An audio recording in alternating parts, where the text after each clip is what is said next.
What's up guys, real quick, some of you are probably clicking on this episode and you're like, hold up, I think I've seen this before, and you're right, you probably did see this episode because this is actually a re-upload because we wanted to go ahead and tweak some of the images that were used, and I also wanted to go back and add a little bit more macro footage of my gorgeous Grand Seiko J14070, really to send the point home, Grand Seiko truly is better than Rolex, alright? Let's just, come on, let's get that, let's just admit it. Anyway guys, I hope you enjoy this episode the second time around. What's going on everybody? I'm JORY Goodman, the time teller. So we can all agree I'm not very good at anything in particular, but one thing I'm amazing at is making people rage in the comment section. You don't know what you're talking about, time teller, okay? You can't even choose if you like Rolex or another company, okay? First of all, Rolex isn't even as good as most other Swiss watchmakers. Second of all, Rolex is the best! So herein lies the confusing duality within my comment section, right? People get mad at me for being a shill for Rolex, and yet if I ever speak out against Rolex, people, they get mad at me. Damned if you do, damned if you don't, am I right? You see, on one side, people don't want me speaking out against any Swiss watchmaker. So if I ever speak out against Rolex and recommend something that is, say, Japanese, maybe even Chinese, well, you know, then I'm just the worst thing ever. I don't know anything about watches, and I shouldn't ever be expressing my own opinions on my own YouTube channel. And then on the other side, if I ever say that I really like Rolex and Rolex is one of my top 2 favorite companies, well, then I'm just a sheep, and I'm just going along with what everybody else likes. So guys, once and for all, for anybody who's like unclear about this, I'm going to admit something to you. I am, in fact, a Rolex fanboy. See, that feels so good. It's cathartic. But you know what else feels really good? Admitting that Grand Seiko is honestly better than Rolex. Comment section meltdown in 3, 2, 1.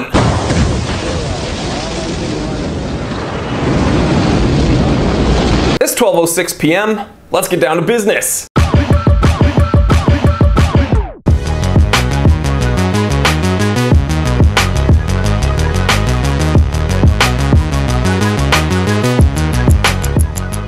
That's right guys, Grand Seiko is in fact better than Rolex. Now, I know that's a bold claim, but I have a feeling a lot of people watching my channel already kind of feel where I'm coming from. So here's how I personally came to this realization that Grand Seiko is in fact better than this Swiss powerhouse that is Rolex. It really comes down to 3 things: innovation, dedication, and man hours. But I get it, okay? I've made this incredible claim. Let's get to know Grand Seiko a little bit better. So let's go ahead and take a look at a watch most of you are pretty familiar with, my Grand Seiko J14070 Cal 3180. This watch was released in 1960 as the first ever Grand Seiko. This Grand Seiko Cal 3180 movement was accurate to within +12 to -3 seconds a day and featured a 45-hour power reserve, making this watch the first ever Japanese timepiece to hold a Swiss certification. That's right, this is the first ever Japanese chronometer grade watch. So we can all agree that's pretty impressive, right? Especially when we're talking about a watch from the 1960s, but Grand Seiko wasn't satisfied. Grand Seiko spent the next few years developing the chronometer self-dater, which was a watch with a date complication, as you can tell by the name, and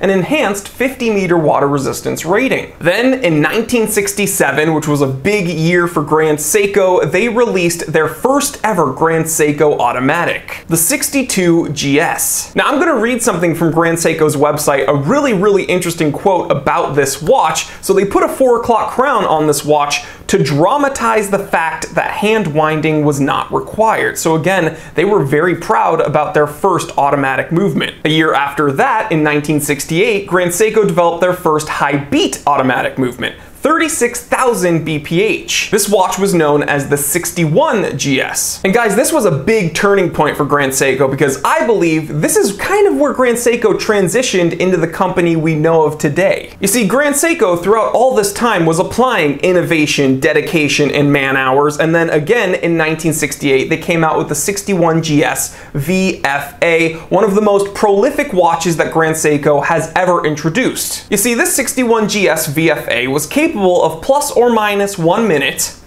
a month. This was incredible accuracy, incredible innovation for the 1960s, all while Seiko was just getting ready to introduce their first ever automatic chronograph, the 6139, a watch I also have in my collection and I've been proudly sharing with you throughout the years. I absolutely love that watch. Also, let's not forget, while Seiko was developing that 6139, they were also preparing to introduce the first ever quartz watch. That's right, 1967 to 1969 was a huge period of time for the Seiko Corporation as a whole. Grand Seiko was coming out with these incredibly consistent, incredibly precise and accurate watches. Seiko was getting ready to roll out the first ever quartz watch, and Seiko was also getting ready to introduce to us the first ever automatic chronograph. Just huge. So most watch collectors, when they're looking at timelines, no pun intended, watch collectors, timelines. Is this thing on?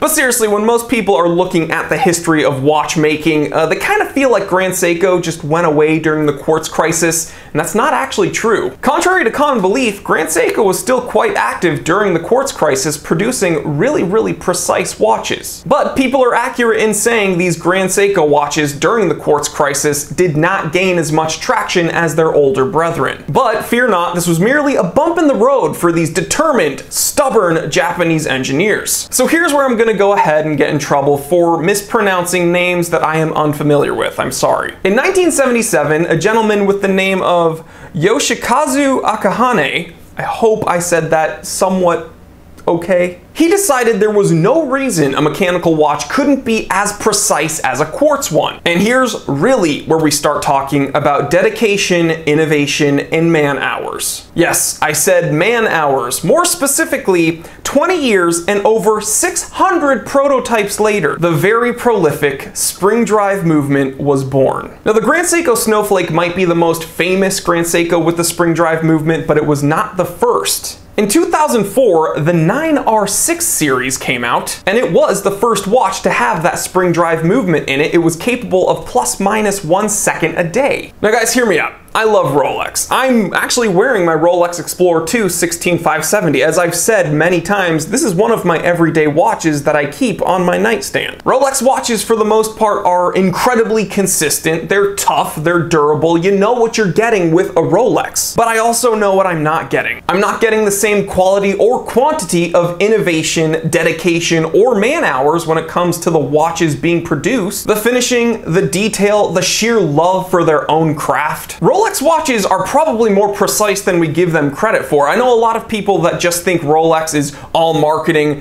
They want to say, oh, well, you know, I have a $2 quartz watch that keeps better time than my uncle's Rolex that I've never ever seen, blah, blah, blah, blah, blah. Yeah, okay. Rolex watches, they're very precise, they're very durable, and again, they're truly functional. Rolex might be precise and accurate, but Grand Seiko's obsession with hyper-precision mixed with meticulously sharp detailing, Rolex just can't touch Grand Seiko's functional beauty. And so that's what's gotten me to this statement. Grand Seiko is honestly better than Rolex. And guess what, guys? You can often get a Grand Seiko for a lot less money. But I know this episode's gonna get a lot of backlash, and whatever, it's what I believe, so I want to hear from you. Okay, I know a lot of people are going to say I'm flip-flopping. Oh, you say you really like Rolex and they're the best, but then you say you like Grand Seiko and they're the best and blah, blah, blah. Well, guess what? You're actually allowed to like multiple different companies and you're allowed to have them on different tiers, okay? I truly love the functionality of my Rolex watches. I also understand that when it comes to that cross-section of functionality, detail, finishing, and beauty,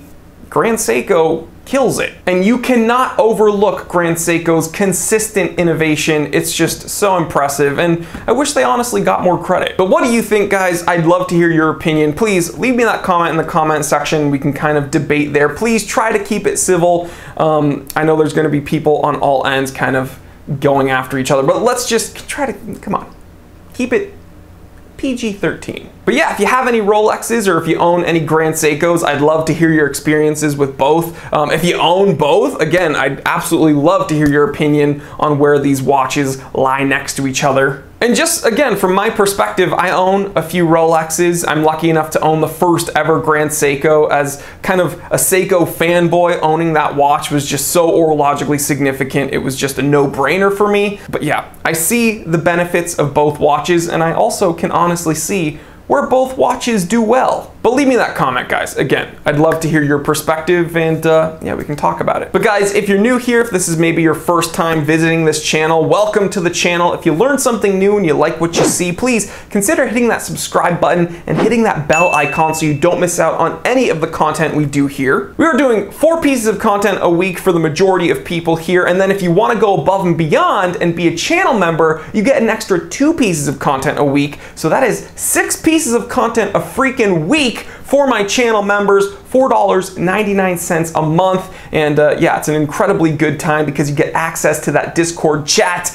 We talk about food, working out, cars, video games, of course, watches, and everything in between. A very diverse group of people there, and we have a whole lot of fun. So please hit that join button next to that subscribe button if you want to support the channel. We get the vast majority of our support from the channel members. So thank you so much. Special thanks to all of you guys. Please like, comment, and subscribe. Share this with everyone you know. I'm Jory Goodman, the time teller, and always remember, I didn't invent time. I just tell it.